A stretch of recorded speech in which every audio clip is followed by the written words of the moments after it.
காதுகுத்தி ஃபங்க்ஷனோட ஒரு குட்டி மினி விழா பார்க்கலாமா? வாங்க.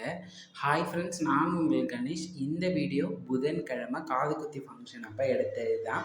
ஆல்ரெடி ஃபோட்டோ நான் அப்லோட் பண்ணியிருப்பேன், பார்த்துருப்பீங்கன்னு நினைக்கிறேன். சீர்வரிசை ஜாமான் எல்லாமே வாங்கி வச்சுட்டு சூப்பராக பார்த்திங்கன்னா அன்றைக்கி டே போச்சுன்னு தான் சொல்லணும். ஃபஸ்ட்டு மொட்டை எல்லாமே அடித்து முடிச்சுட்டு அதுக்கப்புறம் கெடா வெட்டிட்டு தான் காது குத்தணும்னு சொன்னாங்க. அப்படியே மொட்டை எல்லாத்தையும் அடித்து முடிச்சுட்டு ட்ரெஸ்லாம் மாற்றிட்டு கெடாவை அழைச்சிட்டு போயிட்டோம். அழைச்சிட்டு போனோன்னா அப்படியே அந்த சாமிக்கு நேராக செம்மையாக முட்டி போட்டு அப்படியே அந்த சாமியை கும்பிட்ற மாதிரி சூப்பராக அவ்வளோ ஒரு இது. எங்கள் அக்கா தான் பார்த்திங்கன்னா அழுதுட்டான் அந்த கிடாவை. ஏன்னா அவங்களே வளர்த்து அதை வெட்டினதுனால அது கொஞ்சம் யாருக்காக இருந்தாலும் அந்த ஃபீலிங் இருக்க தான் செய்யும்.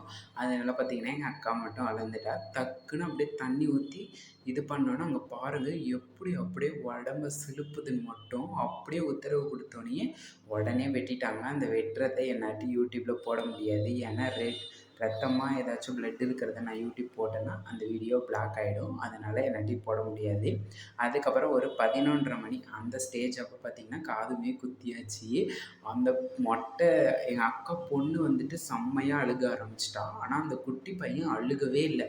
அதுக்கப்புறம் குத்தி முடிச்சுட்டு மாலை கட்டலான்னு பார்த்தா நேரம் நல்லா இல்லை, மாலை கட்டக்கூடாதுன்னு சொல்லிட்டாங்க. அப்படியே வெயில் வர தாங்க முடியல, சரியாந்திர வெயில். அதனால் அப்படியே உட்காந்து கதை பேசிட்டு இருந்துட்டு ஒரு 3 மணிக்கு அங்கேயே சாப்பிட்டு சாமிக்கு எல்லாத்தையும் படைச்சி முடிச்சுட்டு அப்படியே நாங்களுமே சூப்பராக சாப்பிட்டு முடிச்சுட்டு பார்த்திங்கன்னா சிக்கன் கிரேவி, மட்டன் குழம்பு, எக்கு எல்லாமே வச்சு சூப்பராக சாப்பிட்டு முடிச்சுட்டு வீட்டுக்கு போய் எங்கள் அக்காவை ஆர்த்தி எடுத்து உள்ளே அமுச்சு விட்டு வந்தாச்சு. டாட்டா.